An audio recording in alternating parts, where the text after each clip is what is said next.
Hi, welcome back to EducateTube.com. My name is Sipsky, your host.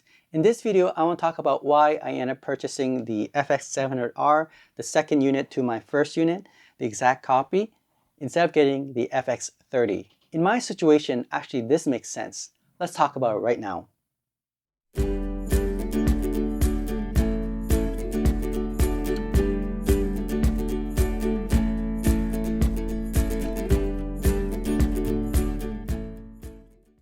Alright, so the FX30 is actually an amazing camera.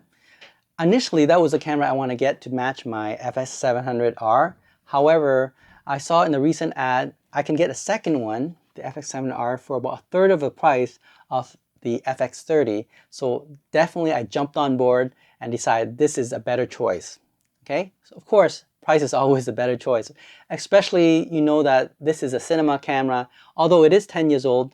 But if you have the accessories like the Automa Shogun, this will make a camera like this one here usable even the year 2022 and beyond. Let me explain. Okay, so you have this camera, even though it cannot record 4K internally, but if you have Automa Shogun, which actually have two units of here, which makes sense for me to buy this FX7R, you can now record ProRes or CDNG. Now you can also do ProRes RAW if you have the Inferno. Right? So I prefer having it CDNG because I have a Sigma FP that does CNG RAW and ProRes. So that's where I would stick my format at. Okay. In addition, you can see that the FX7R comes with the XLR input, two of them built in. Whereas the FX30, you have to actually buy the modules that has that XLR, which will cost you additional $300-400.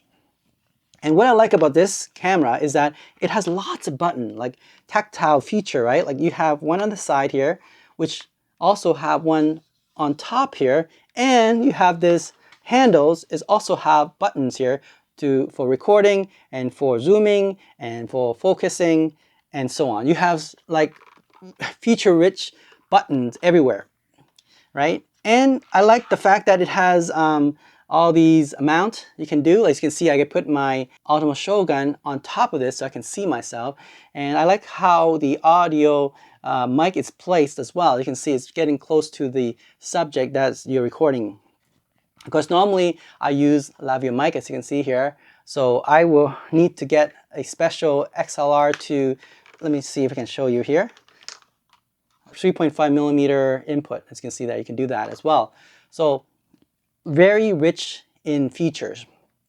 In addition, you notice that this camera, just like the Automa Shogun, you can use the exact battery system. This is the MPF series. So for example, this is the MPF900 series from a third party. So I could buy a cheap third party battery. I can also put in my Sony FX700R. So the power system is also compatible to both the monitor and the recording unit.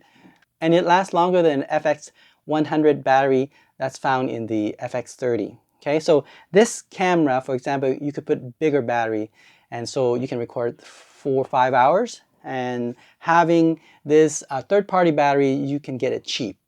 So instead of spending $200 for a battery, you can get 4 of these for about 150 bucks, and that's amazing. Okay, so we have the power, the codecs matching, the audio matching.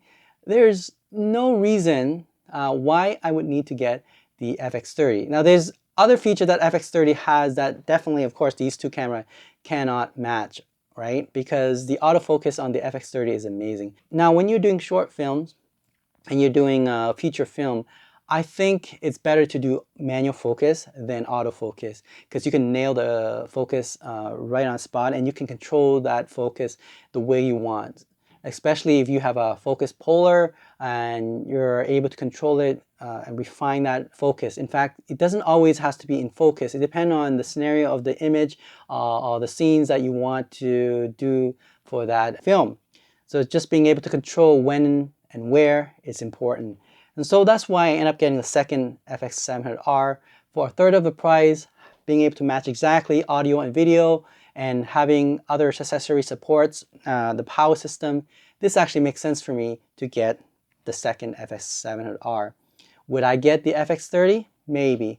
who knows? For now, these two cameras, the twins, are amazingly great for doing video filming and being able to match that image on different angles. And that's why I wanted being able to have two different angles that will exactly match without doing too much adjusting, right? We can do color grading and match both of them exactly the same instead of playing with new color science, different system, and that would be a problem for me. I don't want to spend too much time to color match these two different cameras, whereas now I have two exact cameras.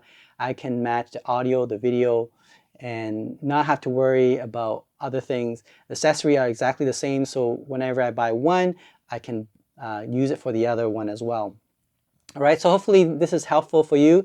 When you buy a camera, try to get the exact camera. I know the newer camera is very expensive. If you can get a second used camera, like the Sony FX700r, it actually makes more sense if you have all the accessories, especially the Optimal Shogun, to go with it, right? And the battery power system and all that. It actually makes sense if you're doing like short films and documentary on YouTube. It's more than enough. Definitely more than enough.